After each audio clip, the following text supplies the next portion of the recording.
Nashville explosion, probably suicide bombing. The camper van blast in Nashville on Christmas Day was probably a suicide bombing, law enforcement officials are quoted as saying by U.S. media.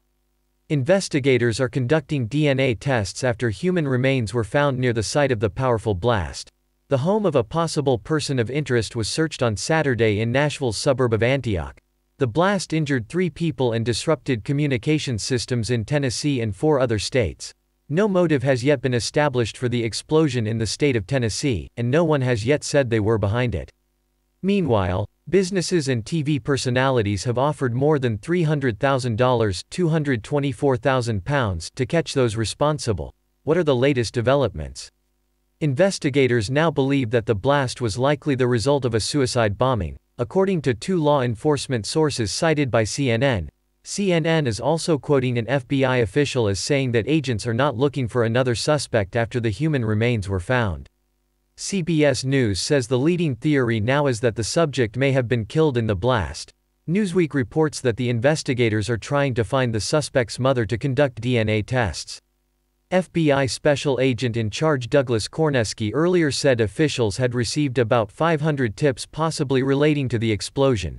After visiting the site, Tennessee Governor Bill Lee said it was a miracle that no one had been killed.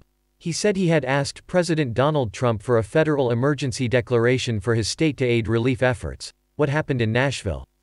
Officers responded to reports of gunshots just before 6 o'clock local time, 12 o'clock Greenwich Mean Time, on the 25th of December in an area of the city known for its restaurants and nightlife. Shortly afterwards, they found a camper van broadcasting a warning message to leave the area. The van exploded a few minutes later, the force of the blast knocking an officer off their feet, police said.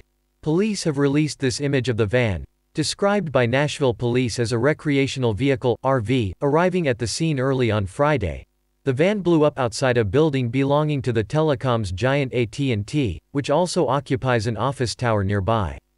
Buildings suffered structural damage, windows were blown out, and trees were felled.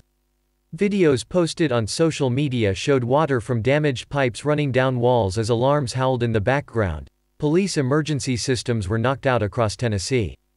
Telephone, internet and fiber optic TV services were also disrupted in Tennessee, Mississippi, Kentucky, Alabama and Georgia, according to telecom's firm AT&T. All my windows, every single one of them got blown into the next room. If I had been standing there, it would have been horrible, Mr. McCoy told AP. It felt like a bomb. It was that big.